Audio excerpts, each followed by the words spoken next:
I see your talents have gone beyond the mere physical level.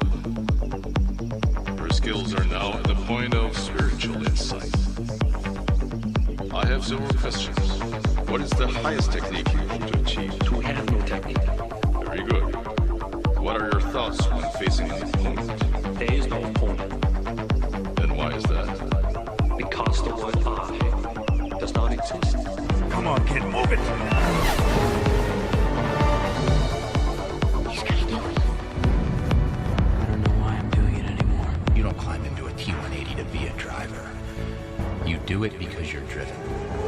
Hey everyone, welcome back to No Intermissions, the double feature podcast where we pair the unpairable and link the unlinkable. Two unlikely movies are picked at complete random, and at the end of every back-to-back discussion, no matter how hard it may be, my guest and myself will connecting thematic tissue, whether it be from genre, aesthetic, motive, or style. As always, I'm your host, Jack Siddle, and last time you guys would have heard from me, it's when I would have had Santi on from the Santi Time podcast, where we paired the sort of inky noir time streets of espionage and backstabbing in The Third Man, and we paired it with no introduction needed on that one. We talked about Shrek as well from 2001. So Third Man and Shrek was the last episode with Santi, but as always I have a new guest bringing on a new double feature. You can find this lovely gentleman over on Twitter and Letterboxd. He's my good buddy, Harish. Harish, how we going, man? Hello, it is amazing to be here. I am all good. How are you? I'm good, thank you, man. Sorry for the rocky start there. People won't know because of editing, but that was an Yeah. absolute train wreck to get through because it's quite early in the morning for me, so I made a few fumbles along the way there, but that's all Yeah. right. How are we going anyway? Are we keen to talk about these two movies before we introduce them? Keener than I've ever been to talk about any movie before. This is gonna be insane. Oh, I can't wait. This has been, anyone unaware, Harish and I have been like talking on Twitter. As soon as I announced the pod, we're like, oh man, we're gonna make this happen. We're gonna get you on, we gotta talk some movies, and we I say about a month ago, we cracked down and we looked into movies that which is really interesting. One that I had never seen, which I'm surprised by, and then one Harish has never seen, which I was also completely surprised by, because it seems like very much up your alley. that I you know. wouldn't This have is checked this out why sooner. this is why what surprised me too, because I love films like this. Like growing up, Cars was, one of my favorite films, and a lot of racing games similar to this. But for some reason, I had not heard much talk about Speed Racer at all. Like, I obviously heard everything about the Matrix, but Speed Racer, no, not even on Twitter much. Every now and Yeah, then, but not like any other kind of cult classics that yeah.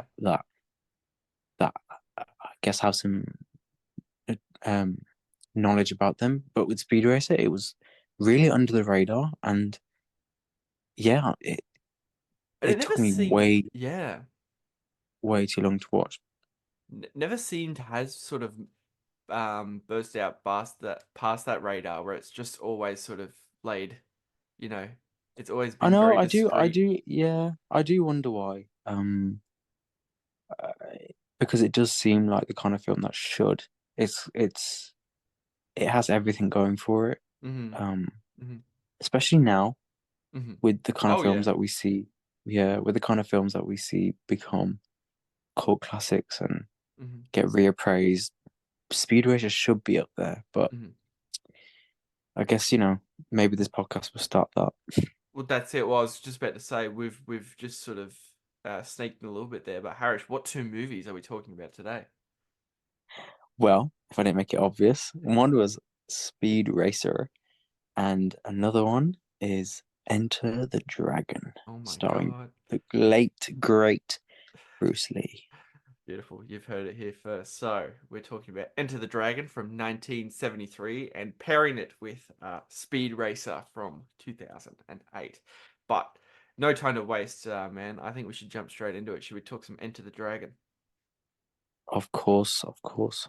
Roper, Williams, and Lee, the Deadly Three, penetrate the secret chambers of an evil island empire.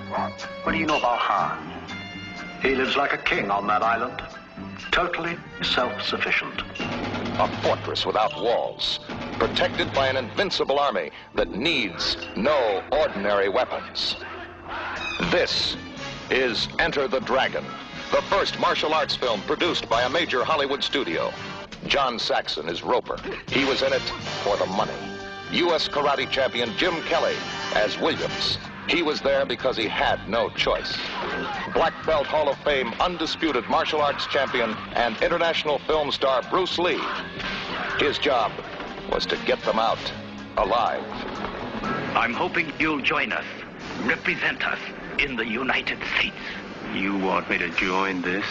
Enter the Dragon is the 1973 martial arts film starring Bruce Lee, John Saxon, Anna Capri, and Bob Wall, and is directed by one Robert Klaus. So, to kick it off, we're talking Enter the Dragon. Obviously, I think maybe the most appropriate way to start. The biggest, sort of elephant in the room when talking about Enter the Dragon is the one and great Bruce Lee, who I believe I think he died just after making this, or let me correct that, died just before the premiere of this movie. Yeah, it's the last film. Well, last film that he filmed.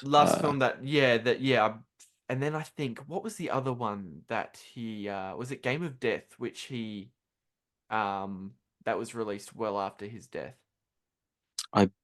That's the one with the yellow costume, I believe, that, the Kill Bill. Yeah, there was definitely one after. Yeah. Just one. Mm-hmm. But this was definitely the last released. Sorry, the first release after his death, and obviously the last he kind of filmed for, I think. And absolutely. And to kick us off, to get, broad straight off the bat, what a fucking just insane movie to, one of the last staples to end your career on. Yeah, because it's frustrating as well, because to me, Enter the Dragon feels like the start of something much more, something greater, because everyone makes this comparison, but it does play out like a James Bond film. It's so similar to a James Bond film. Even visually, I had recently just watched Dr. No, I think a couple of months ago for the first time. Mm-hmm. It is obviously very similar to that. The island and the way the villain is, and the cat, and the sneaking cat, around at night. Of course. Yeah, the one hand and stuff like that. Yeah. And even the debriefing of the mission before. Yeah. Bruce Lee goes. It plays out. Yeah. It plays out like a Bond film, and that's why it's frustrating. It's his last, because this could have been the first of. I think.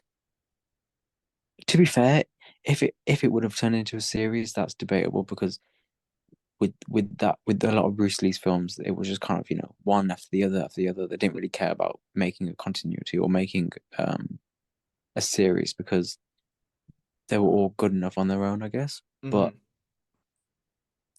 this does work well on its own, but there's just so much. It's so fun. It's such a fun world. I think compared to a lot of other martial arts films, it kind of treats kind of kung fu as like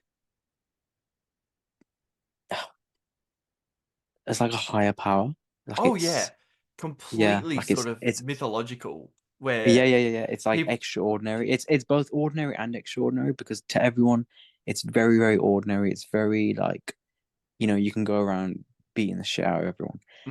But when it comes to training for it, it's like in our world, where people pray to religion or do homework or whatever.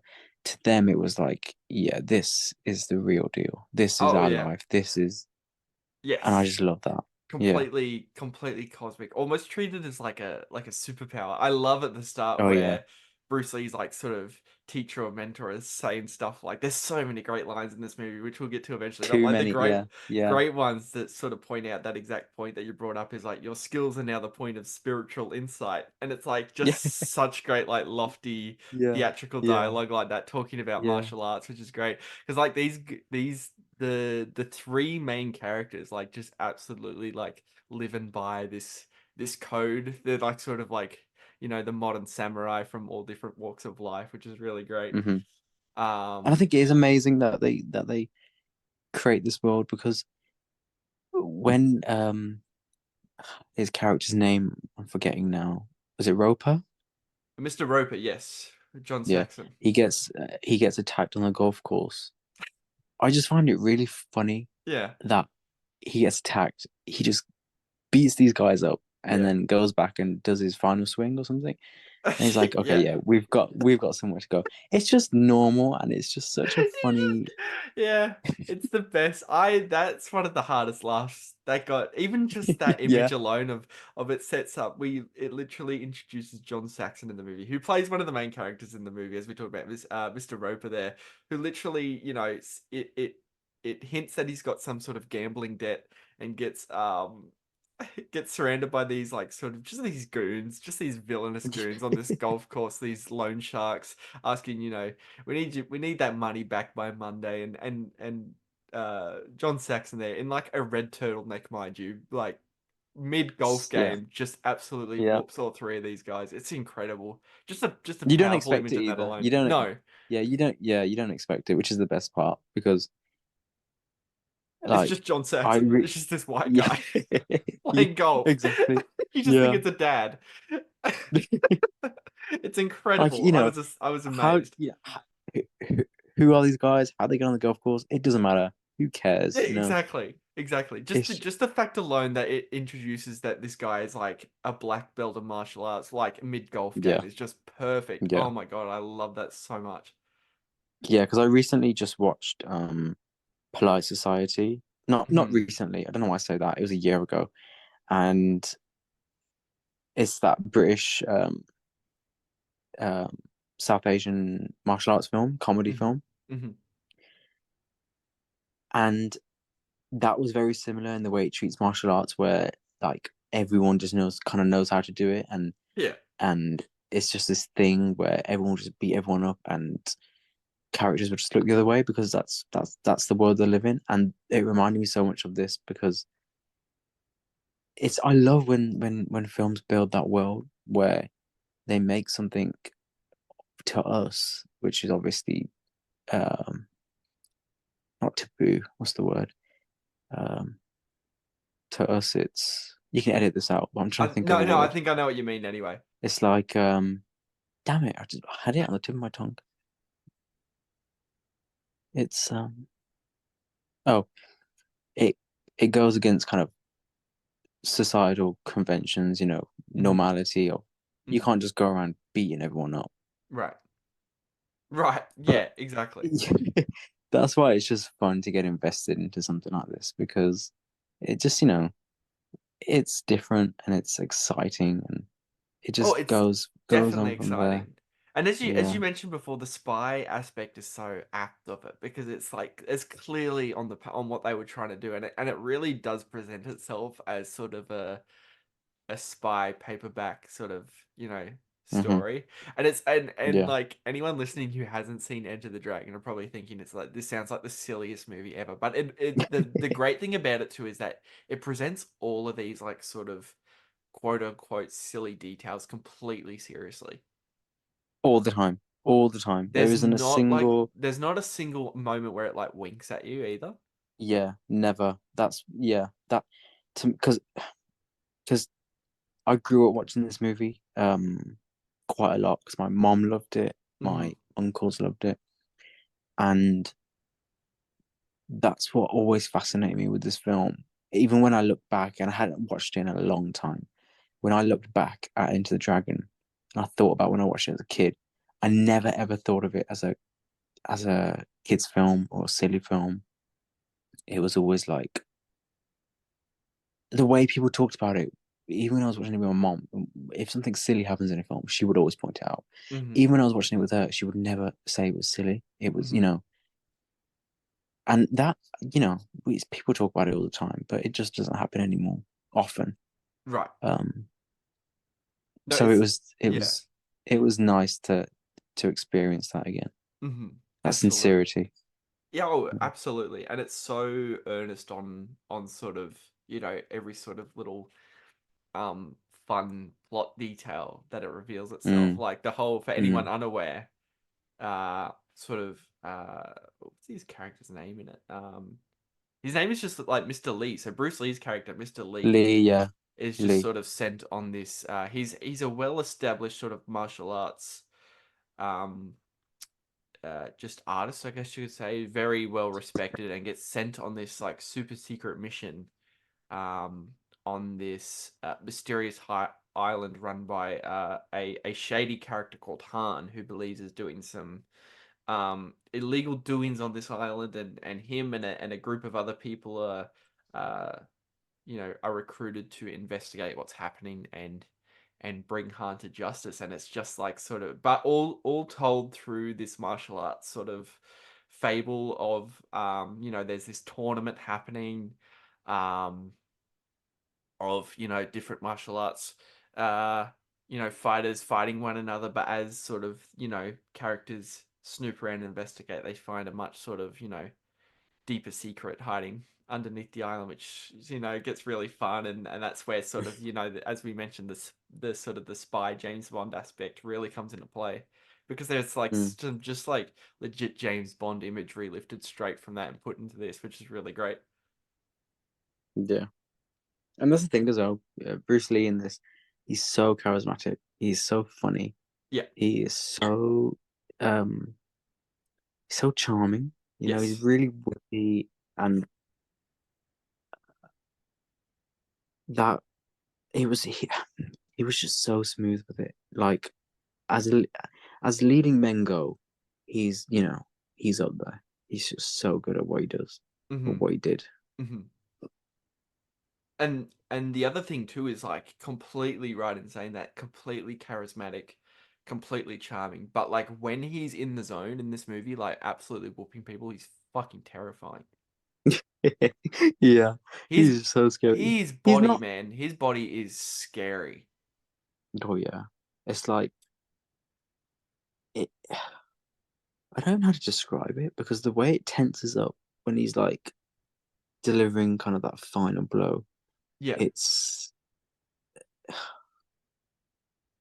it's like it's sculpted, you know? It's really, it's like just on in terms of like weapons go, Bruce Lee's Mm, body has got to be one of the scariest in like movie history, mm, because yeah, he's just, yeah, he really did dedicate himself to that sort of craft. Um, that whole sequence too. I think you posted the clip on Twitter a couple days ago, but him with like just like using those nunchucks and just I was gonna, absolutely yeah, yeah, yeah. I was incredible. gonna bring that up. Yeah, I was just about to bring that up because that sequence starts with him with a shirt on, and then it gets a Right. little bit ripped, and then Yeah. he just decides to rip the whole thing off, and I'm Yeah. like, yeah, that why not? You Yeah. know? That's the moment right there. That's it. And then he just Mm. spends the entire rest of the movie with the shirt off, abs out, nunchuck over that's such a great, there's so many great little character moments in that final sequence too, where Yeah, it's really just sort of, the whole movie sort of builds up to that, where it's just sort of a Bruce Lee martial arts showcase, where he just yeah, gets yeah, to yeah, show off, his sort of what's the word I'm looking for, his passion there of just like just the art of like kicking people's asses, which is really really fun. yeah. um but even before the island, like I was surprised on how sort of like methodical and slow it gets to, like it takes itself to get to the island, because there's just like, it's Yeah. like the first half is just like a nice hangout movie of like establishing these characters, which is really great. I know. I noted that. I said each character has their own flashback, um, Yeah.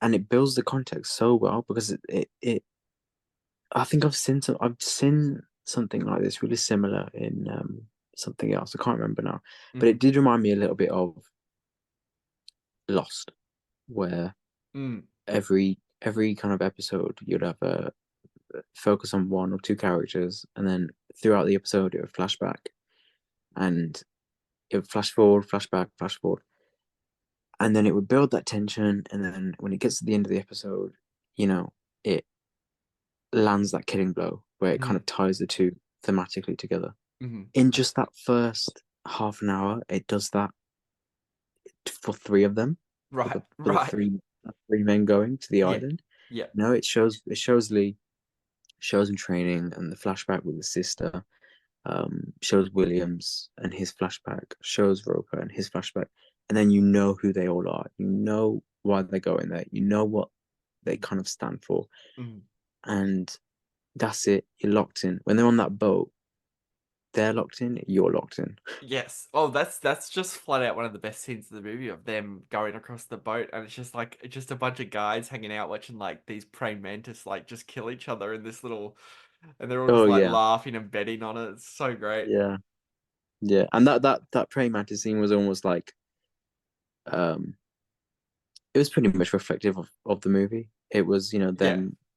It was a tournament. They were all kind of watching these dangerous creatures fight each other, and then Roper kind of bets on the bigger one, I think, Yeah. and then he loses out because that's that kind of how it plays out.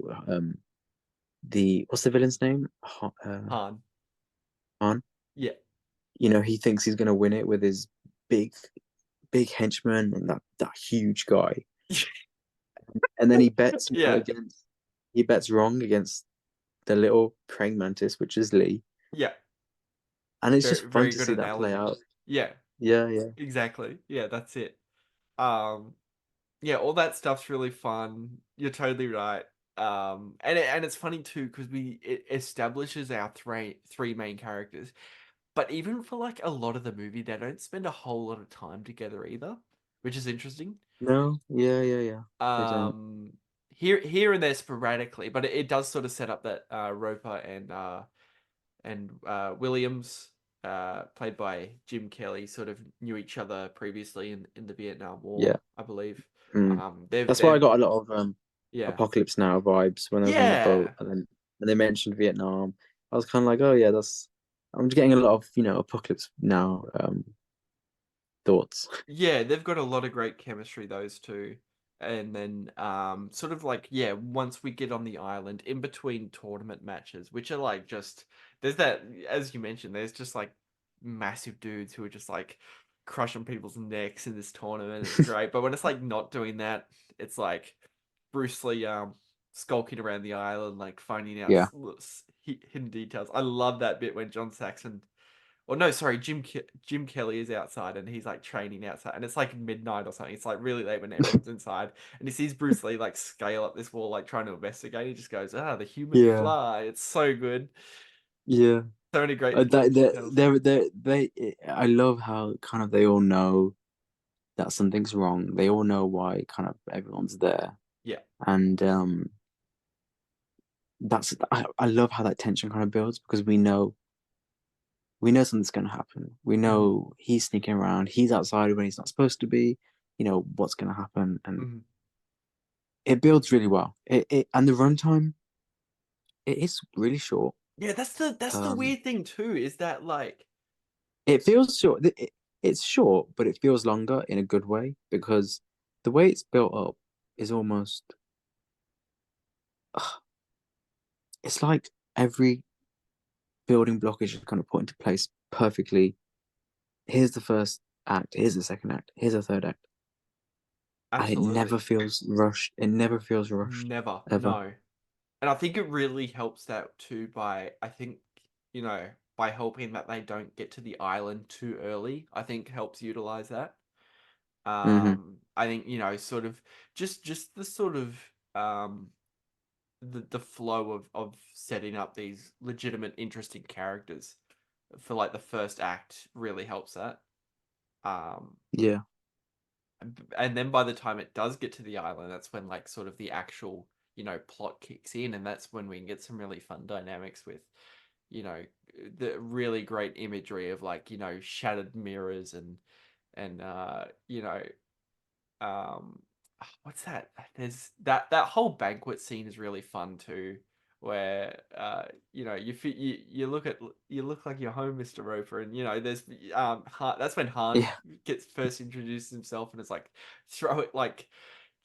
throwing up throwing stars at these apples where people are catching them, and it's all like just it's such there's so many little insane details in this movie, Yeah.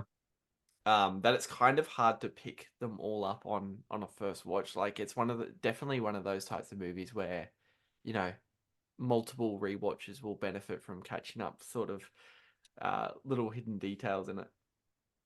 Yeah, it has that rewatchability too. Like it is something that because I haven't watched it a lot Mm-hmm. over the years. I haven't watched it in quite a long time actually. Mm-hmm. But when I watched it again recently for this, all I could think was, God, I'm itching to watch it again. And I never get that. Yeah. I never get that urge to rewatch something so soon.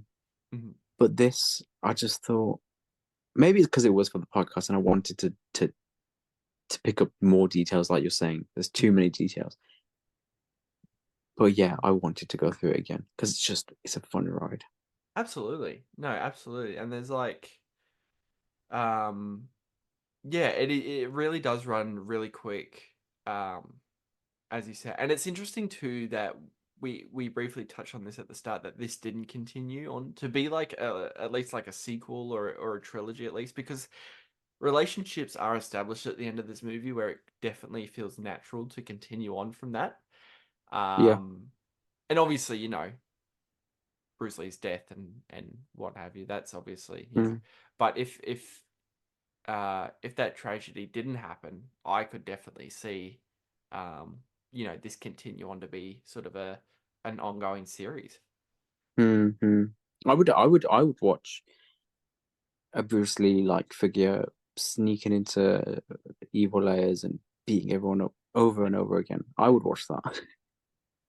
100%. But on that, should we probably pivot towards final thoughts on Enter the Dragon? Oh, So final just basically thoughts. final thoughts, any sort of, plot details that you want to bring up, any sort of lines of dialogue that you really like that we haven't mentioned yet. Just pretty much a continuation on the discussion, Yeah. but also wrapping The up. First of all, colors in this movie are Yeah. they're not like overly vibrant, but Mm-hmm. they're used incredibly well. I Mm-hmm. think the yellow suits that Williams and Roper wear are so iconic. Mm-hmm. So iconic. Mm-hmm. And it's just, it's the yellow against the white, and then you have Bruce Lee who's shirtless, so it doesn't really matter. And then you get all these kind of beautiful colors, and then the night scenes are just gorgeous, and the visuals. It is a gorgeous movie, and the film grain on this, oh, it's amazing. It Yeah. is, Oh yeah, the yeah, grain has really come through. It looks incredible. Even on the yeah, 4K transfer, which I believe you have as well. yeah, yeah, yeah. It really still does come through on that, which is really nice to see. Mm. And I also loved um the the location and the way the sense of scale Mhm. of his layout and the sense of location. You Once you've gone past that first night, it's like it. It's like where everything stands in relation to the other. Mhm. And I think that comes into clutch in the final act, in the final fight, because the way they kind of spread across. This is why I love that final fight so much. They start. I think, does Bruce start in the basement in the layout? Or does he start in I the believe he tournament? starts I can't remember. in the in the basement. Because And then he makes his way up yes, to the yeah. tournament. Yeah, makes his way to the tournament. Makes his way kind of through to find Han, and then obviously they make their way through the mirrors. And I just love the way it moves. It's so seamless. It's so it Yeah. a lot of fights now feel like they just get stuck in one location, or there is no sense of location. It's just very muddy. Yeah, This was just very clear, very kind of precise. I loved it. utilizes it And very well.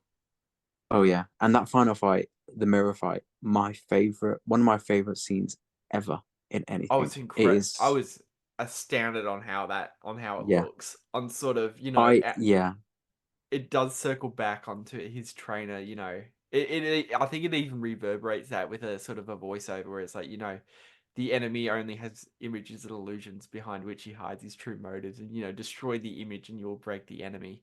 And like, that's so good. Yeah, incredible that Bruce Lee just starts like punching mirrors, and like I was watching that going like, how the fuck did he surely he's not like actually punching glass. Turns out he did, because he's just it a did. legitimate Yeah, madman. He had like shards of yeah. iron in his hand.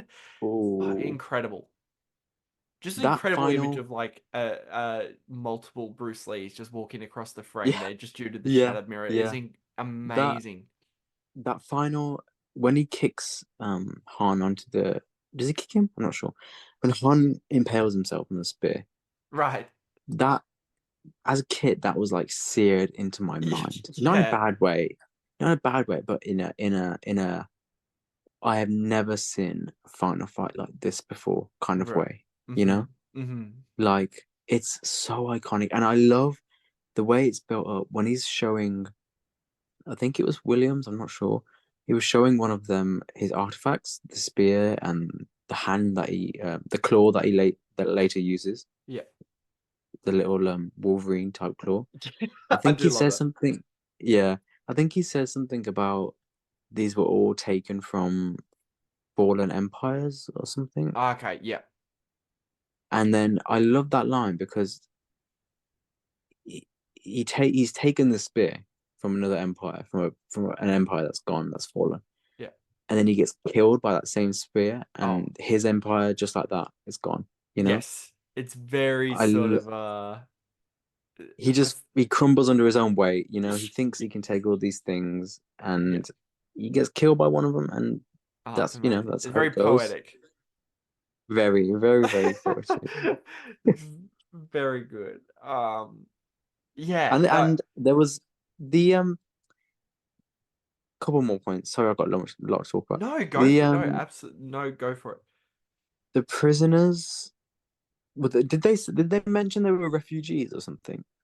Yeah, because it sort of sets up that people on this island have gone missing, because it eventually ends up being sort of Han was sort of involved in this drug trade with opium, and there's these bodies washed up on shore due to being Mm. overdosed. So I think it might have had something to do with that. I do remember, Because I yeah. can't. I Yeah, I think I heard the. I should have gone back and made sure what it was, but I think he mentioned that the prisoners were refugees Hmm. or immigrants or something like that. I can't remember, but I do like how there's a little bit of political subtext throughout. It's very kind of anti um, establishment sometimes. Very very anti. What's the word? It's when Williams he mentions on the boat. He says how they're all living in the slums and everything, Yeah. and he mentions, oh, that's how they're all living. How's he living? How's Han living? Obviously, we know how he's living. He's living it good. And obviously, when he beats up the cops because they're racially profiling him, because when he's Right. in the car, whatever, Yeah. it feels very anti kind of. It feels very politically charged. That's the word. It Yeah. feels very politically charged in a lot of ways. But it's very subtle, and I like that. I like that quite a lot. That's true. Yeah, that's a good point. That's definitely there, that they don't, and it's never sort of like, just like anything in the rest of the movie too. It's never really spotlighted. It's just like a natural ingrained part of this world. Mm-hmm. Mm-hmm. It, It's it just it's it, it's very nicely weaved together. Everything in this film, I think. everything does feel natural. Yeah. Yeah, that fantastic points you just brought up there, and sort of, like we mentioned, it's like sort of the whole movie is sort of it feels silly. Like as we've been talking about it, it feels incredibly sort of silly and sort of winking at the camera, but it just treats it with complete sincerity. Um, Hmm. like to think.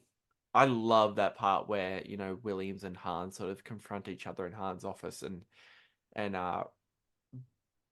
before the fight breaks out, sort of Han calls in all these henchmen to deal with Williams, and Williams just like pretty much like looks at the camera and goes, "Man, you're like right out of a Yeah, comic book," and they just all start yeah, fighting in his office, which is like really yeah. fun. And And it's as you, funny he says yeah, that. Yeah, it's funny he says that because it does feel like the costumes are almost very comic book like, very comic book inspired. Like, absolutely. And as you said, the look of it, and it the sort of looks costumes, like the it too. yeah, yeah, yeah, yeah, yeah. That's like I have that noted. It's very. It does feel like a comic book, or a manga or an anime or something. It's everything from the costumes, the hair, the Yeah. weapons, the way they fight, and yeah. And another thing I wanted to say, the fights. It feels like throughout the film, it refrains from focusing too much on the gore and the gory moments. It Mhm. doesn't focus on them too much. When he's like the big guys breaking their backs Right. Yeah. Yeah. or snapping their necks or something. Yeah. It doesn't show it fully. And that Mhm. might obviously be to avoid achieving a higher age rating. Yeah. But to me, it kind of feels like when we get to the final fight, they kind of let loose and we see a lot more violence, Mhm. and that kind of builds and builds to the point where we see Han impaled on a spear, which is the most violent thing you see in the movie. Mhm. That feels intentional to me. It feels like it was kind of simmering, the violence was simmering. You're experiencing these gory moments where they're breaking their backs, but you don't see it Yeah. all the time. You see their body kind of bend, but you won't see the back actually bend. Right. And then you get to the final fight and you see blood. Lee gets scratched by the claw. He gets impaled, and there's so many moments like that, and I So really like that. I yeah. think a lot of camera work in this film is very intentional, especially like at the start when his sister's being chased. That was so cool. She's so cool. The way she managed to take on that many. Yeah, great Um, detail too, which we forgot to bring up, is that whole sort of chase sequence of Lee's yeah, sister. she's so cool. And when she gets in the building, it plays out like a horror film. It's Yeah, shot like a horror film. good point. Because when she's in the building, I had recently just watched Night of the Living Dead for the first Yes. time. I love zombie films, Yeah. and that and the final act of Shaun of the Dead. They're kind of inside a building, Yeah. and you see shadows on the outside. They're boarding up the windows.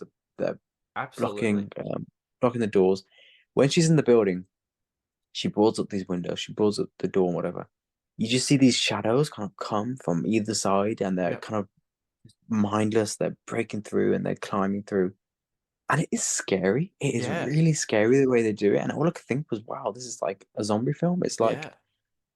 a horror film, and obviously it ends with her dying, much Right. like Night of the Living Dead Yeah. or another horror film. Right. No, And it's great just, it point. is really, yeah. I just think the way the camera's used in this film is exceptional. It's Yeah. not. I feel like it's probably not something that um. I feel like it's something that goes under the radar, but yeah, it's a good film.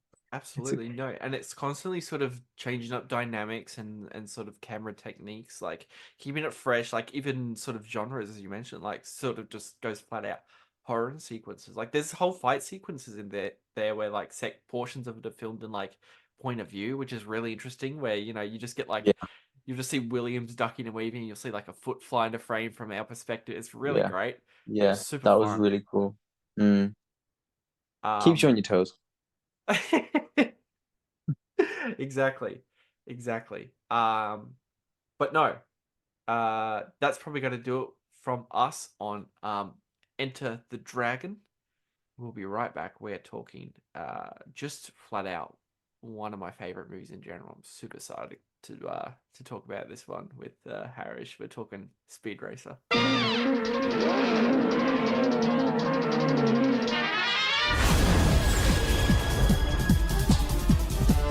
Your son seems to be interested in only one thing. All he talks about, all he seems capable of thinking about, is automobile racing.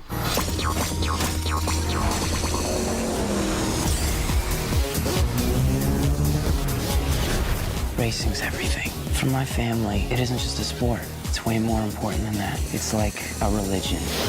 Are you ready to become a real race car driver? Then sign that contract. He's just trying to scare you, son. What you do behind the wheel of a race car has nothing to do with business. You walk away from me, you walk away from this deal, no matter how well you drive, you won't win, you won't place. I guarantee you right now, you won't even finish the race. You think you can drive a car and change the world? It doesn't work like that. Maybe not. But it's the only thing I know how to do, and I gotta do something. All right, so Speed Racer is the 2008 sports action comedy film starring Emile Hirsch, Christina Ricci, John Goodman, Susan Sarandon, and Matthew Fox, and is directed by the Wachowskis. Is based on the manga series of the same name created by Tatsu Yoshida. So I believe, I know for a fact, this was a first time watch for Harish, as we previously mentioned at the start of the episode. So before we even talk about the movie, I want to get your thoughts unloaded on the Wachowskis' Speed Racer. Oh, wow. Wow. Speed Racer. You know what? When it started, I thought it was a bit ridiculous. I'll be honest. The first couple minutes, I thought, this looks like Cat in the Hat or Spy Kids. And I kept thinking to myself, if this isn't as good as Jack has said it is, or, I will be quite upset. Yeah. And I would admit, I think those first couple minutes are a bit wonky, a bit funny looking. Yeah. But after that, when it opens up the race, the opening race happens, and he's racing against the ghost of his brother. Yeah. After that, it's such an incredible film. Oh, It is so amazing. funny. Yeah. It is, I think, as an adaptation, even though I have not read or watched Speed Racer, I know of it. I know, I've watched other anime and manga, other anime, and we all know what it's like when they adapt an anime. Sometimes it can just be flat out lifeless. Yeah. And you know what? This goes for a lot of adaptations recently, video game adaptations especially. The way as an adaptation, I'm stumbling over my own words here because it's like there's so much going on in my head right now when I'm thinking about this film. As an adaptation, this is what you want. Yeah. This, there might be fans of Speed Racer who think, oh, that doesn't look like that, or I'd expected that to look different. But this is obviously its own thing. This is obviously its own world that it's created, its own kind of tale, its own story. And it's incredible. It's so vibrant. It's what year was it? 2008? 2008, yeah. Yeah, there might have been CG at the time that was better, but the way the CG is used here, I did not see anything like that in 2008. I have not seen anything like that now. Oh, it's 100%. 100%. It is a film that could only be made by two people, and that's why it's special, because it's Wow. And like you said before earlier, you're shocked that I hadn't watched it because it it is like a lot of things I've watched. I've grew up loving cars. The Phantom Menace was the Star Wars film I grew up watching the most. So this was very much like the pod racing scene for me Same in terms of, cinematographer. Really? Okay, Yeah, that this explains guy, a the lot. guy who That, shot all three of the prequels did this, and I'm like, oh, okay, that makes complete sense. yeah, that explains a lot.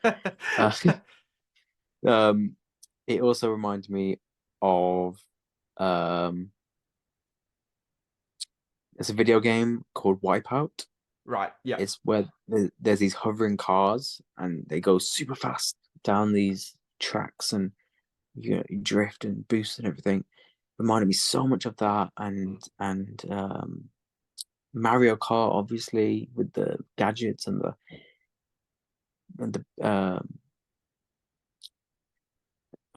the drifting and stuff like that. And the one thing it reminded me of most was Wacky Races. Yes. Yes. Yeah. That I loved watching that when I was Mhm. younger. I think it's so fun, so um, just so fun. And there's a Tom and Jerry movie I think that has a similar premise or a Mhm. race. I just love big races.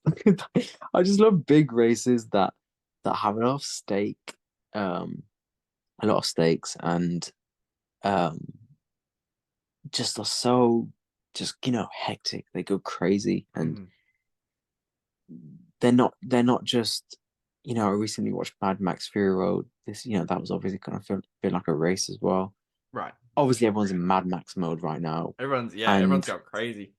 yeah, and it felt very much on that kind of level of just Yeah. constant adrenaline. Yeah. And yeah, I don't know what the question was that you first No, asked me, but I fantastic first points to bring up there, man.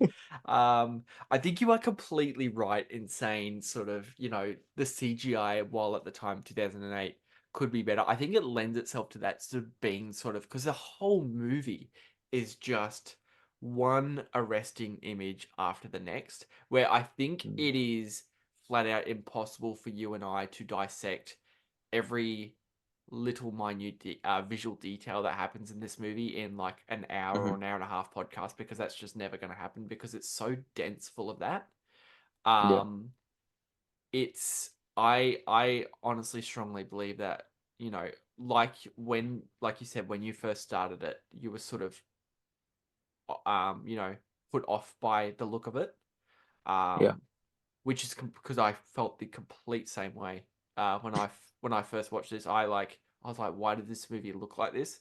But as time has gone on, as my sort of taste in movies is somewhat quote unquote changed, yeah, I honestly believe that no movie has looked like this, or no movie has ever looked like this like since. hmm It is completely, I guess you could say, as you mentioned, Spy Kids, but like hmm even for Spy Kids, I feel like, because this to me is like every single frame of this movie, every single second is like just so different. It never feels like there's an ounce of like slack or laziness behind any of it. yeah, yeah, It's yeah, always just constantly, yeah, it's just always like focused on just being as like sort of idiosyncratic as it can possibly be. yeah, constantly there would be a shot that would be completely different to anything that had come before. I'm Right. thinking of one right now when they're sitting in the car and it's thundering. Oh man. Uh, Yeah. Speed and Trixie is her name. Yeah. They're sitting in the car talking, and there's kind of like thunder. And they were in that same spot earlier in the film, but it wasn't. It didn't look like that. It's all very And I romantic just and thought, well yeah, lit. yeah, yeah. Yeah. And this was a lot different. It was thundery, it's rainy, and it's incredibly lit as well. And I just thought, wow, time after time, the visuals. I'm seeing something different. I'm seeing something new, and it Yeah. still looks good. It still Oh looks yeah. good every time. It's insane. Even like transitions in this movie are absolutely bonkers. It's like bizarre Mm, but The completely. transitions are Yeah. amazing. You know, there's that constant. I'm not sure what the correct term is, but it's like kind of that swiping Yep. motion Yep. throughout, Mm-hmm. and it never gets tiring. It No. never ever gets tiring. I remember sitting there thinking, towards the end, when we had another one of those transitions in the final race, and I just thought, wow, there's been a lot of those, and I love every single one of them. Mm-hmm. Mm-hmm. And it's completely hard to keep track of them all because it's like there's literally some interesting live action cartoon level of like transition or editing choice happening like every 2 to 3 seconds. Yeah, and I would Um, rather that than just cutting from one character to the next to the oh, next to the 100%. next with no 100%. kind of intention, you know. Mm-hmm. And it really does sort of, it utilizes the fact that this is, as you mentioned, like it's an adaptation from an anime and a manga, and it does sort of utilize that to the best of its sort of source material, where it's never, Mm-hmm. as we've talked about, it's never flat. It never Yeah, yeah, once sort of picks up any yeah. slack. If I was a fan of the Speed Racer anime, which I probably will want to watch now, if I Yeah. was a fan of that, I would be happy to watch this as an adaptation, because when I think of the anime that I have watched, Cowboy Bebop, for example, I love Cowboy Bebop, Hmm. and I haven't watched the live action. Don't really want to. But Hmm. when I look at that, it's incredibly flat. And you compare it to the transitions that you see in anime and the colors and the vibrancy and the way people move. You get that here. You get that it's almost, I want to say goofiness, but it's not goofy. It's Just sort of like blanking on the word wholesome. again. Yeah, yeah. There's never like a sort of an ounce of cynicism in it either. Mm. Because what I'm thinking of now is the the brother, forgot his name.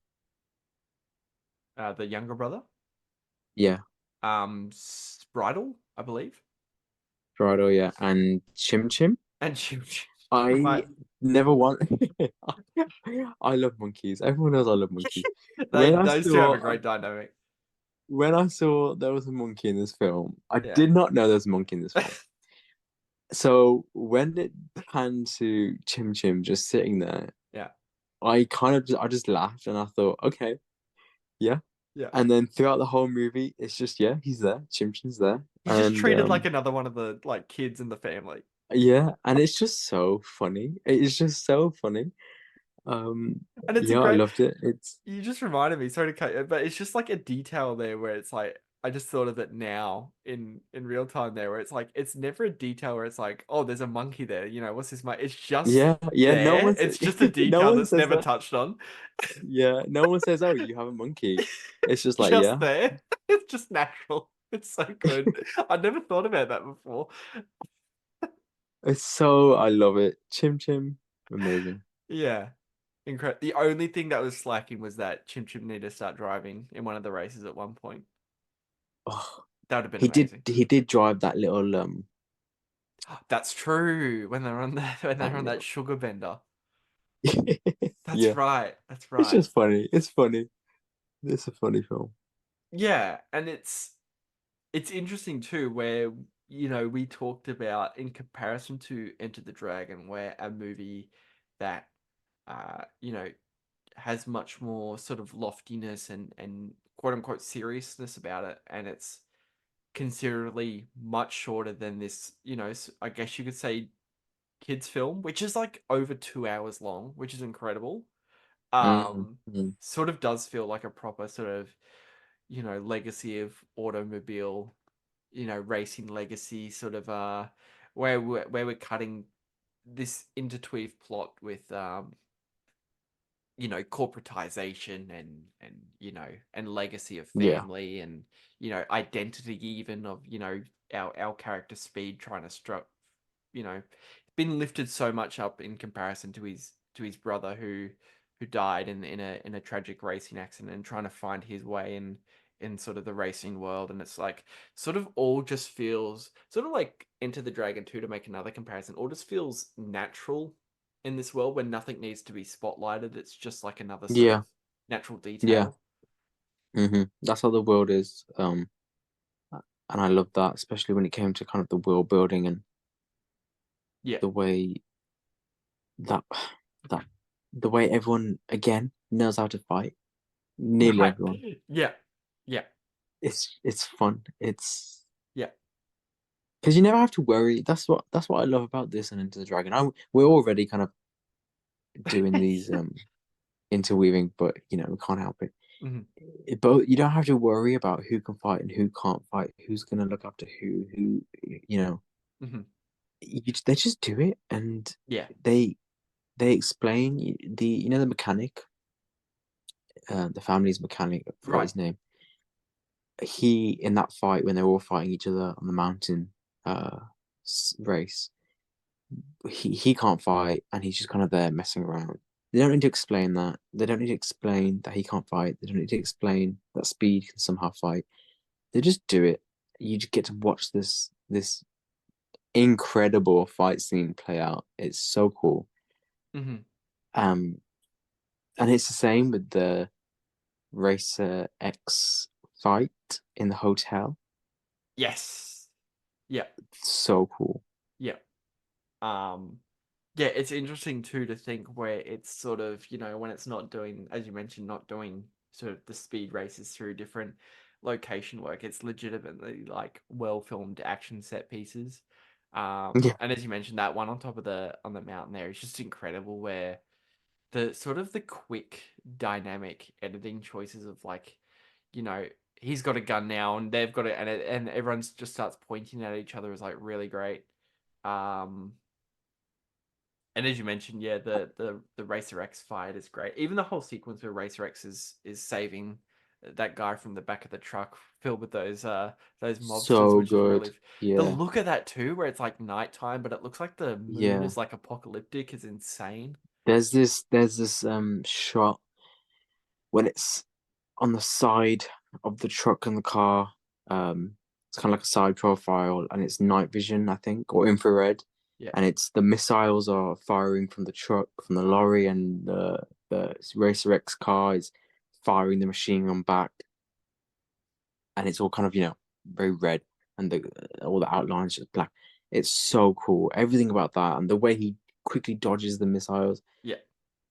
Yes, And- so I love that kind of car play. I love yeah. that. That's why I recently watched Fury Road for the first time, Mhm. and I love when films manage to incorporate kind of car foo, I guess you'll call it. Mhm. Um, I think that term was kind of coined.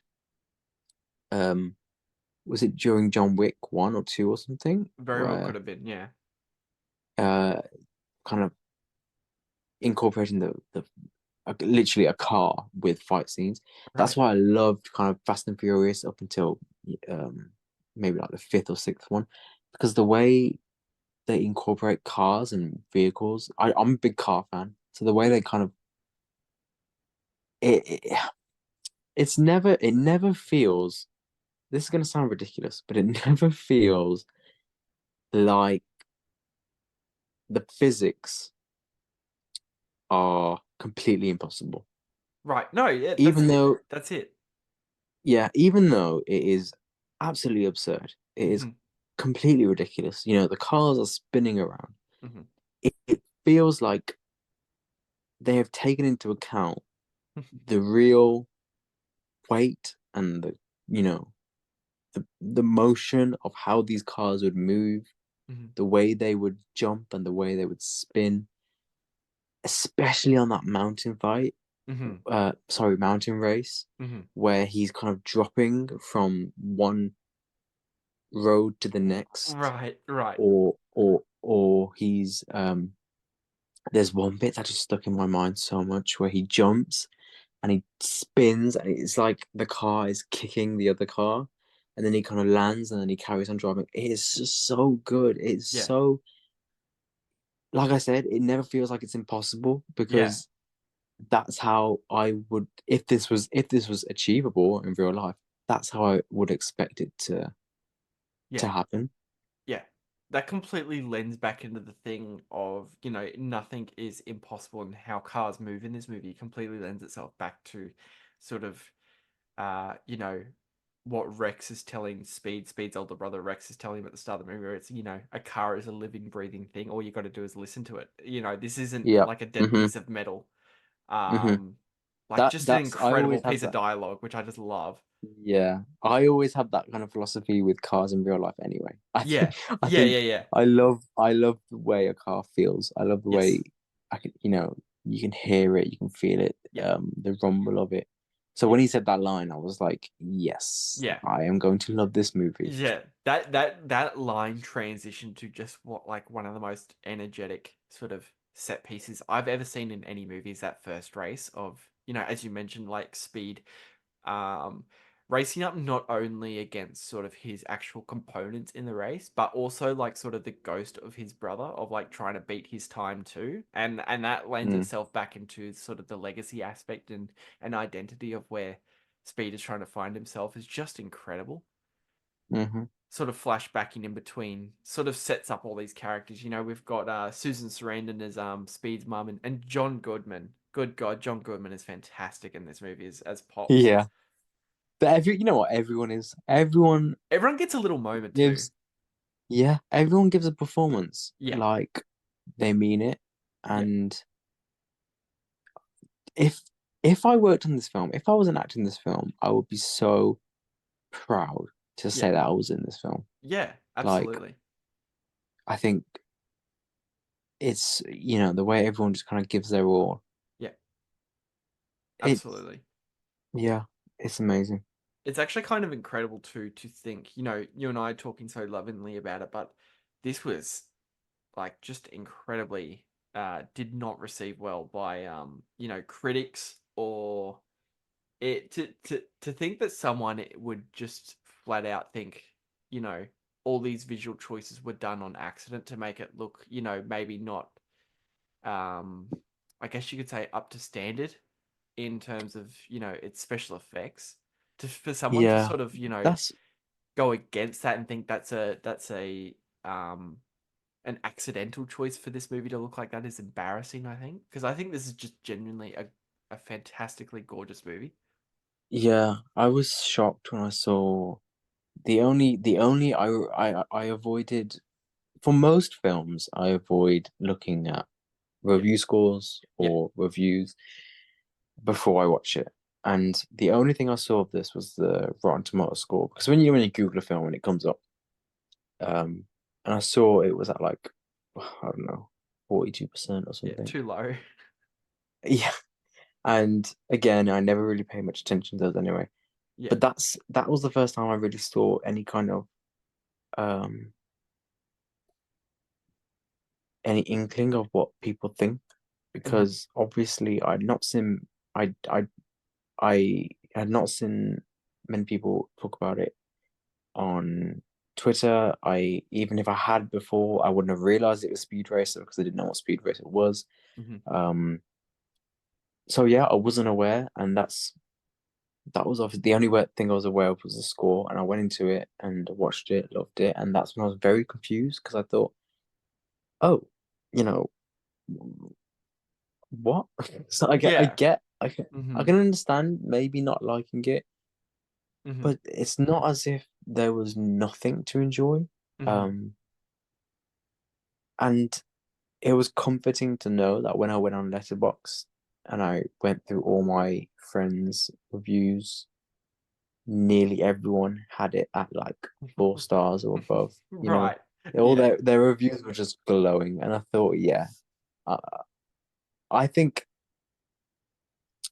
um I think this movie is very loved from Hmm. what I have gathered. I think so too, especially in recent times. Yeah, and I I think would it. I would I would hope they know that. Um, I hope Warner Brothers knows it too, because Mhm. I want. Is there 4K?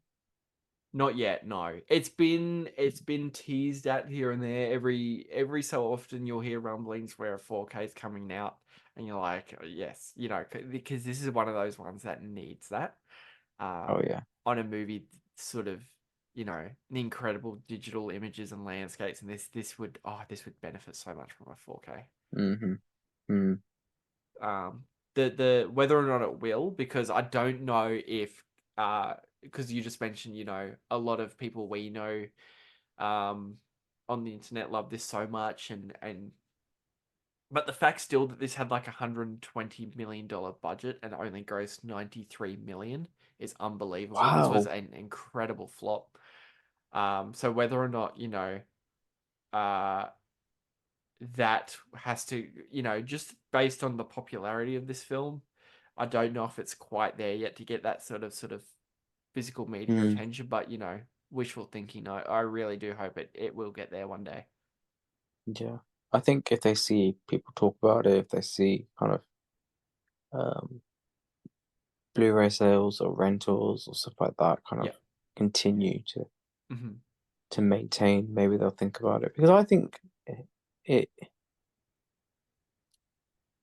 like I said, I hadn't seen many people talk about it before this. So it definitely is under the radar, and it feels to me, it just feels like one of those films that should be kind of those kind of films that appear in YouTube recommended, where it's like Right. finals, Yeah. final chase scene, final race or something. Right. Best costume It should be one of those, because those are the kind of films that gain popularity because people watch it and they're like, "Whoa, this is cool. Let me watch the film." Yeah. It should be one of those, It should be and one of those. yeah, it's just weird that Absolutely. it's not. It's kind of insane too to think, and this is probably going to break your heart a little bit, but back in 2008 when sort of this was getting released, there would you believe there is actually a script out there which is the sequel, that exists somewhere in the world, but obviously because of that enormous hit it took at the box office, it's most likely because you made a really good tweet the other day saying, where the fuck is the legacy sequel to this, which this needs. If That was, any yeah. movie, scrap all that Halloween scrap all that shit that legacy sequels are getting now. We need Speed Racer, because Oh yeah, I'm looking at stuff like Beetlejuice getting right, legacy sequel. yes, And, yes. and we can't get something like Speed Racer a legacy sequel. It Yeah. doesn't make any sense, No. It's Never say never, but there is a script out there somewhere in this world that exists, which is the sequel, which I'd be it is the very, kind of very film, yeah, interested to it get is my the hands kind on. of film it is the kind of film that would benefit greatly from a I legacy think so sequel, too. because the world is so rich. Yep. It's so, you can expand upon it in so many ways. Mhm. Because something, again, to make another reference, but it reminded me so much of Cars 2. Okay. Yep. Because obviously it reminded me of Cars 1, especially the first race. Mhm. But Cars 2 obviously has all these gadgets and all these globe-trotting races and Yeah. these kind of car action scenes. And I know what people will say whatever they want about Cars 2, but it is quite fun. Yeah. And they both are scored by Michael Giacchino, Mhm. both Cars 2 and Speed Racer. Yep. And There we go. that, when I think about sequel, I just think about how absurd kind of Cars 2 is just very mad. It's Right. very crazy. It's very insane. Yeah. The plot is very weird, and I just think, yeah, that's what a legacy sequel to Speed Racer could be. It Mhm. could just go really insane. It could do these things that Cars did in its sequel and just become this weird car orientated action espionage thriller. Yep. Because you can do that with Cars. Not just, you know, Cars trademark Disney Pixar. You can do that with Cars the vehicle. Yeah. Because it's like the baseline of this film is the characters and the cars, and you build everything around that and the emotions there, the the messages are there, the what was I gonna say? Mine's blanking again. The set pieces are there. Yeah. So it all kind of, comes together. Mm-hmm. And really, it is a film that you can translate to anything.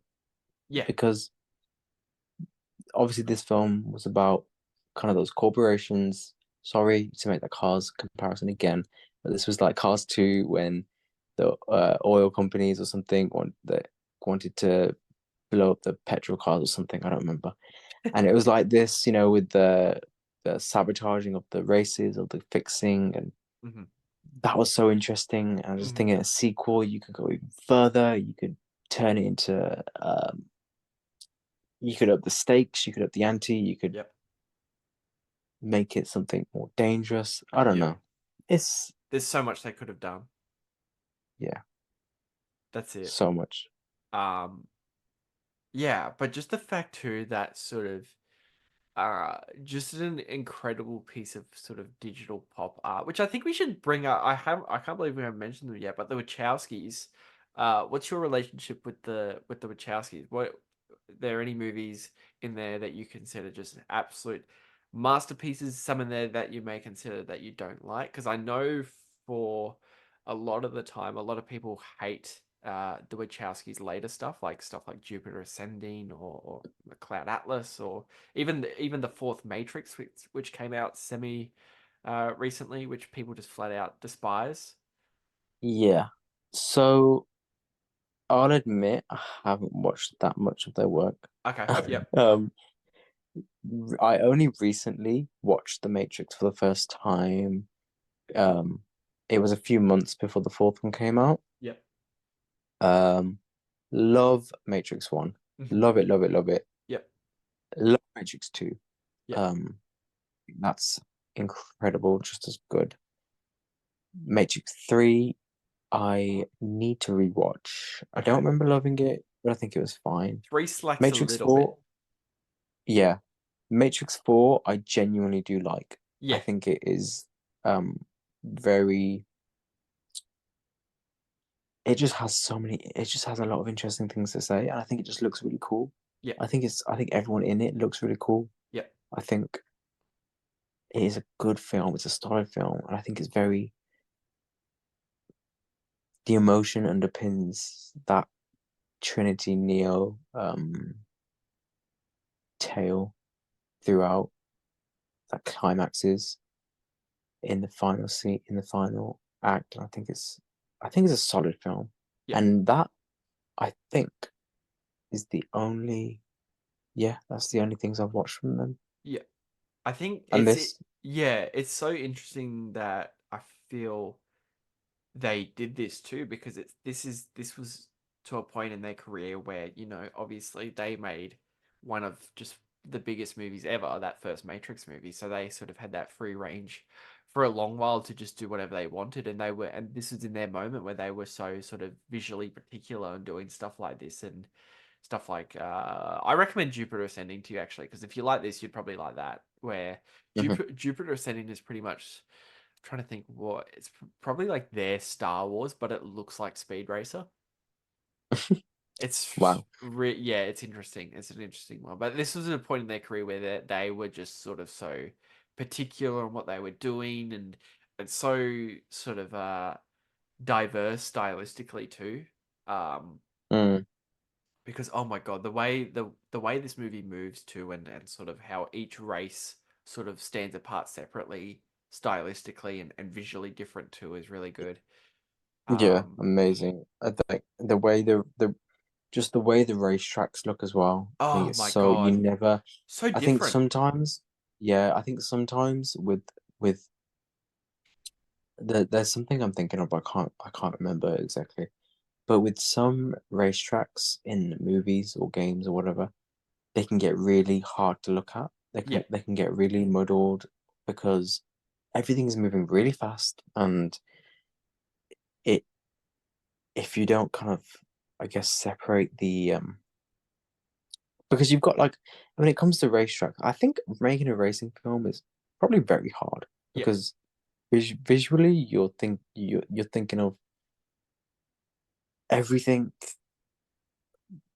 but it's in motion, Yeah. and not just slow motion, but everything's in incredibly fast motion. So you have to think about what color is the track going to be, how's the walls going to be lit, how's the tunnels going to be lit, how the car's going to look so they stand out. Yeah. And all those races in this film are perfectly um articulated Yeah. in that way. Mhm. You know who's who. You can see who's who's doing what. It's never muddled. It's never muddy. I think the final race is a perfect example of that because when there's this GIF that I have saved on my phone, ready to tweet, where I think it's the very end where he bursts through the fire. Oh yeah. Everything kind of like blows up behind him. Yeah. And then when you look at it, it is like a painting because Yeah. you can see his car, Yep. you can see the fire, you Yep. can see the lights around it, you Yep. can see what was just behind him. It's so well crafted, every single bit of it. Right. Yeah, and like even the Racer X scene when he's saving that guy in the truck. Yep. Every little bit, I would have loved. That's like my only complaint of this film. Really, is that I would have loved more scenes like that. But Right. I get there wasn't exactly time for anything like that again. Mm-hmm. Even the helicopters look really cool. Yeah, like everything's so sort of like, oh, okay, that's so stylistically interesting. Whether or not it's going to yeah, work for everyone, that's another thing too, where it's like, I kind of understand, even though I disagree with them, I do kind of understand why people would be so put off by something like this. uh, Something so artificial looking. And I say that in the uh nicest way possible because that's obviously the intent. yeah. Um, To be fair to me, it only feels like the opening. Like I said before, it only really feels like the opening minutes look artificial because past that, I think it all looks it looks like maybe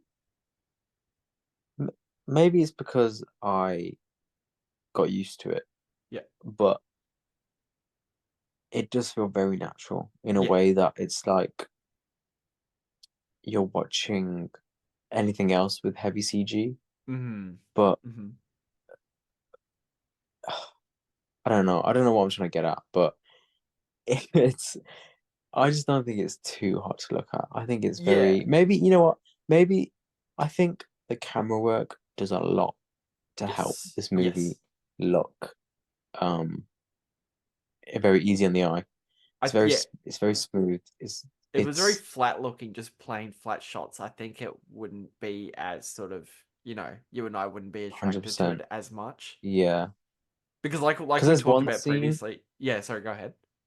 there's one scene on the mountain. I tweeted it under my Speed Racer reaction tweet where um where they're talking and it's cutting between them, but it's not just cutting between them. The camera kind of feels Oh, like it's yeah, of course. physically, yeah, the camera is physically kind of pushing back to Speed's car, pulling back to Trixie's car, pushing, pulling. Then it quickly snaps over to Race X's car, Yeah. pulls back, and then they take these pinhead corners, and it's kind of pulling out, zooming in, and then it stand, and then it stands still. The cars drift around, pulls back out, goes to the next corner. It's so interesting. It Oh, is the whole such a movie's like that, where it's doing, oh yeah, it's it is so such an crazy. incredible way to show the races, to show the cars, to show them talking. It is Like so good. the worst way you could do that is have that exact same scene played out, but instead of doing those, sort of quick trigger hair zooms in between characters talking, it would just simply cut. Just cut to the Yeah, next car, yeah. cut back. It'd be cut. Yeah, yeah. It'd But be instead cut. it's doing crazy like zoom to Trixie's car, then the camera just fucking like quickly pulls back as quick as you like, just like a car, just like pulls back Yeah, into yeah. Speed's It feels like face. the it feels like the camera is on a rope almost, an elastic rope, Yeah, yeah, and yeah, yeah. it's just kind of boom, boom, boom. It's Yeah. so interesting. Yeah. Yeah. And even the way, even like the sort of the visual details of I go crazy when there's ever a race sequence happening in this movie, and just like the lights reflecting off like the metal of a car, just like going around those Yeah. crazy tracks and doing like 360 flips, and the sound design too, which I think we've mentioned just before. It just sounds incredible. These cars just like passing each other. There's one bit where I think he turns the engine on. Yeah. I can't remember when then. I think it was his car or the car that they made for him. But yeah, that sound is amazing. Yeah. Just like most of the sounds. Yeah, what I would have really loved to see in this film was bikes, like That would have been motorcycles. I think cool. yeah, I think they would have done something really cool with that. We've Speed Racer sequel, got. I motorbike was about to say edition. we got to manifest that second one so we can see Yeah, some speed racer bikes. yeah. Insane. Now we're just in kind of Lululand just making up sequels that we want to happen. But even I think like when it's not doing cars and it's not doing sort of the visual racing, I think all the characters, like as we said, get great little moments. I love Speed in this movie. He's so good. Yeah, Him and Trixie's relationship is really, really fun too. I love the fact that like anything in his life, anything, even down to like his romantic life, everything comes back down to racing cars. Like yeah, yeah, yeah. his big idea for the big grand date with Trixie is like scooping her up and kissing her in front of flashing cameras after a big race. Yeah. It's Like so it's just that's his what I life. love. Yeah, that's what I love about Speed. Um, Obviously the racing, everything's about racing, but he's so when he didn't sign the papers Yep. to to become under that guy. Royalton, who's just a Yeah. villain. So Yeah, like just through and through. They didn't yeah. even bother Yeah. Not an kind of ounce making of it subtle. niceness about him. Mm. When he didn't sign the papers, it was like, yeah, like you do that. Like you're so like the integrity that he has, it's just cool. I Yeah. think he's such a cool character. I think the love he has for his kind of brother and his Yeah. older brother, I think that's so interesting. I think that's what I love about it as well, is everyone has a lot of love for each other in that Yes. family. Yes, And absolutely. even their friends that they race with, there's a respect there. Yeah. And that that holds this movie together, I think, is the relationships between the people, especially because what you were just saying before with Trixie and Speed and them kind of going on their little romantic adventures or whatever. I love how equal they are Mm, um mm-hmm. in the relationship and kind of in terms of the film. It's like, yeah, you're gonna do this, but you're not doing it without me. You Mm-hmm. know? Yeah, 100%. I think it's just so cool. I think they're so romantic. I love that kiss at the end. Everyone in this movie is really hot as well. Yeah, they are. This everyone's just really hot. Yeah. Yeah, I think everyone is just really fun. That's what makes it really good. The characters, they're so Yeah. lovable. Yeah. Everyone is really lovable. Um even the bad guys. Even when that guy betrays them, I forget his name. Yeah.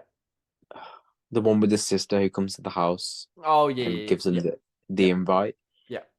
Even when you learn he betrays them, you're kind of Yeah. like, I was so shocked at that. I did not Yeah. expect that. Yeah. So when that happened, I was like, what? And Yeah. then you kind of see him kind of come around in the race. Obviously, everyone kind of comes around on Speed. Yeah. And it's like, yeah, these guys are all they're really cool. They're really Yeah. fun. Yeah. Also, that twist at the end that the brother was. Literally like the last 10 seconds of the movie. It's so I good. really wanted to speak about this because Oh, I laugh every time. I love how like just sort of I don't know. yeah, I do like it, but I do laugh because I'm like, okay, why I not? Just like throw it. that in there at the end. I like it and I don't like it at the same time Yeah. because I think it works. How they did it, it works. But at the same time, I'd rather they didn't because Oh, 100%. Yeah. the way they set it up earlier in the film, it was like a red herring. So it was like, oh, the thought when he said, "Oh, it could be my brother," He drives the just like thought in my Rex. head, yeah, yeah, the thought in my the thought in my head was, "Oh my God, maybe it is." And then a few seconds later, I was like, "Nah, that's ridiculous." Yeah. Um, and I think it should have stayed that way because when it comes to revealing, when he's like, "No, I'm sorry, I'm not your brother," Yeah. I Which kind is of a I got that. legitimate powerful scene too. Yeah, I got that relief of, okay, that's good because Yeah. this scene works. It works much better this way. Exactly Then right. you get to the end, and then it twists, and he is his brother, and I was very You're confused like, because why not? I just thought, yeah, it was like, okay, Yeah. because to me, I don't think he would keep that secret. No, no. No. I completely agree. Um, yeah, I do think it's a fantastic point that I just want to bring up there is like that scene with Speed and Racer X where Racer X catches him at the old track that Rex used to take him to, and he's like, I know no, I'm not your brother, which is legitimately just like a fantastic sort of character scene, and it's undermined a little bit at the end there where that very silly reveal comes in at the last few seconds. I let's just pretend it didn't happen. Okay, all right. I mean, the movie was over anyway. It literally it's one of the yeah, final frames of the the movie. movie was basically over. Oh my Okay, god, it's so funny. we're allowed to cut a few minutes off. I would have Yeah. preferred if it was like Racer X was Rex's friend or something. He had a close friend. I think that would have been cool.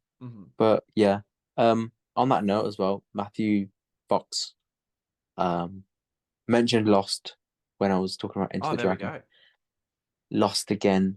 Love Lost. Love Matthew Fox as an actor. He is nice, he's not in a lot of things, so it was nice to see him. Also, there was another Lost actor. Let me remember his name because it's blanking on me. He's only in Lost for a little bit. He's Okay. currently in Shogun. Okay, I've heard that's very. Oh, I think I know who you're talking about. He's leading Shogun, yeah. The older Why gentleman. can't I find his? He's Why been in can't I find heaps of his stuff. name? What's his name? He's been in to me, it feels like he's been in a lot of things now. He's using John Wick, He's in obviously, I John think. Wick. Was he? Hang on, no, I'm just trying to find it. Hiroyuki Sanada. Is that his name? Yeah. Yeah. He's in Yeah. everything now. Yeah. I know. He's only in it for a little bit, but he looks great. Yeah. White suit, very, very, very handsome. He's stands out. He's great. Again, another Lost. I tweeted this as well. Another Lost alumni was Michael Giacchino, who did the score. Of course. Amazing score, very fun, very funky. Yeah. But yeah. Yeah, so probably. I think I've said everything I want to say. Yeah, definitely in sort of the final thoughts stage of the Speed Racer discussion here. I do love like sort of everyone as we mentioned, everyone gets a little moment of dialogue. I love the relationship that everyone has with cars in this movie. Like even down to the big bad business guy is like he gets a great line in this movie, which I only picked up on time on this rewatch, where he's like, this is the true heart of racing. This is my religion.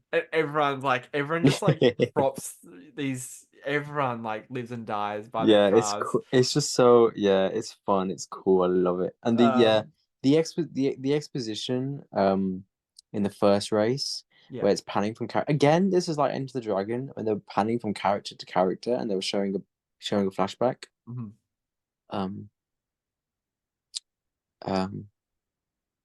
They did Speed first. They did the dad, the mom, then Trixie. Yeah.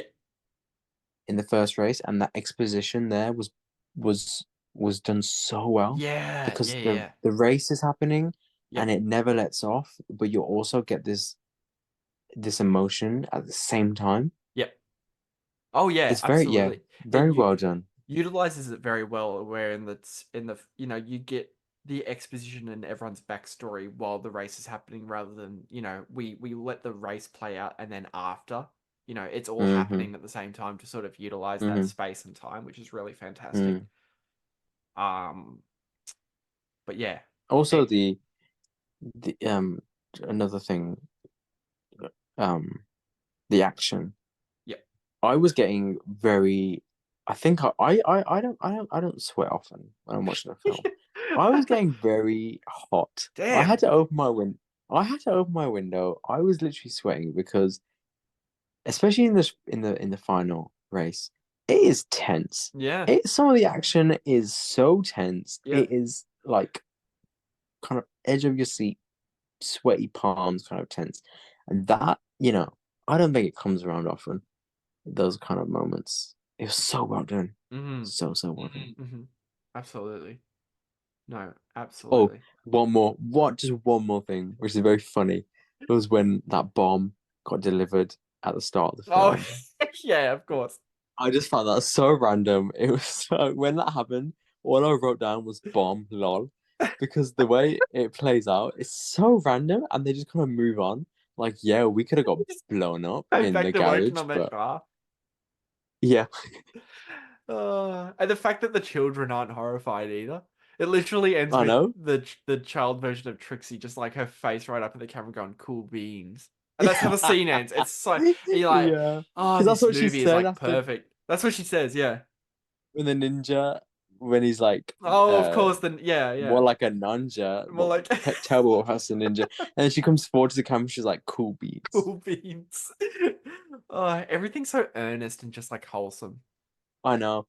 To be honest, that's the kind of film I would love to be in. It's just everything's just so cool beans, you know? Yes.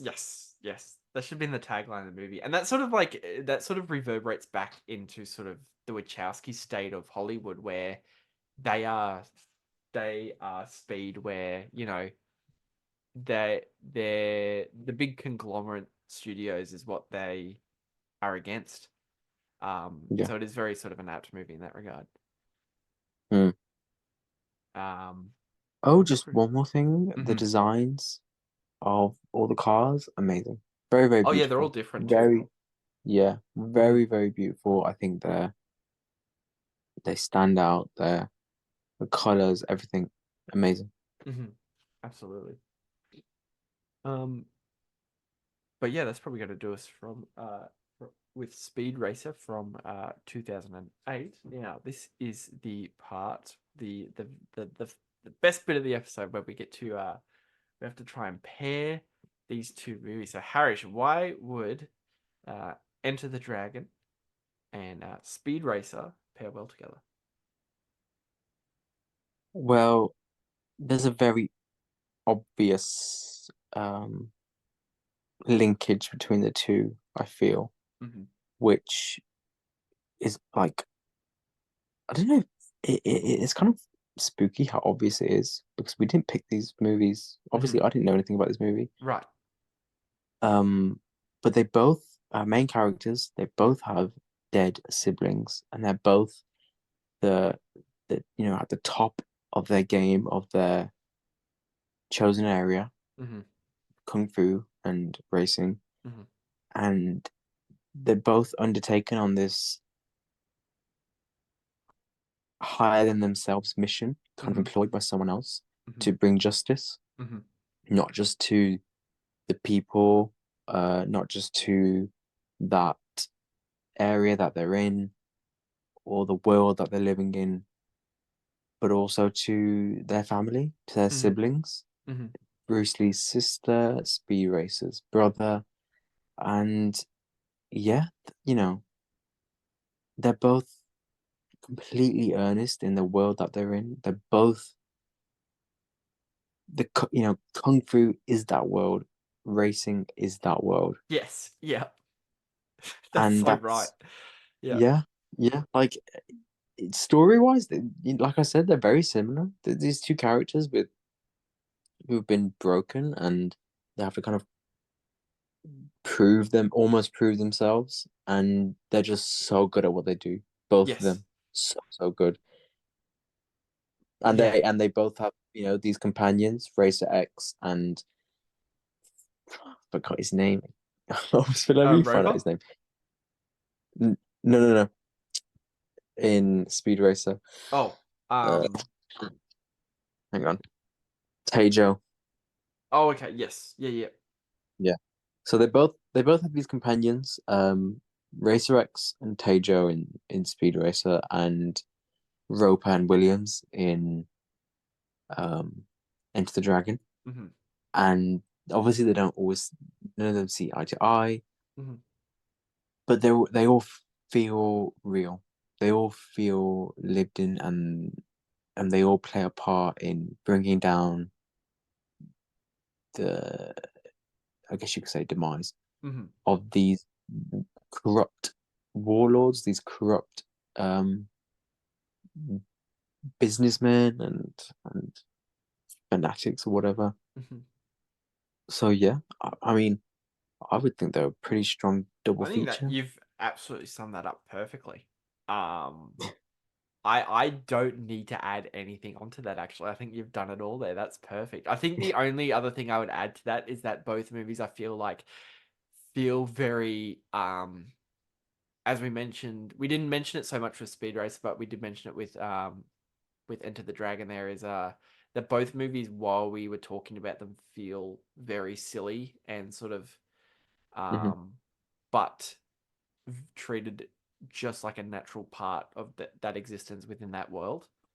I feel Yeah, both movies have that too, where it's never sort of it's all treated very seriously within the context of the movie. yeah. But no, Mm. good summary, man. Well done. Thank you very Perfect, much. perfect, perfect. But with that, um, before we actually wrap up the episode, which I've just had an absolute blast talking about these two movies, this is the time I give my guests anything they want to plug, anything you got happening in the works right now, man. The stage is yours. What do we got? What do we got on? Unfortunately, I'm not in the content creator space, so I don't have anything in the works. Just my silly tweets, which you can find me on Twitter at Fruity Monkey, which is spelled Fruity Monkie, and on Letterboxd, I think I'm just Harish, Mhm. Harish. I'll put the links anyway in Yeah, there. yeah. That's all from me. Perfect. No, go follow him on Twitter because he's speed racer tweeting at the moment, and they're all fantastic. I love Yeah, it. it's not gonna end anytime soon. Don't worry about that. I have much to say. Oh, perfect.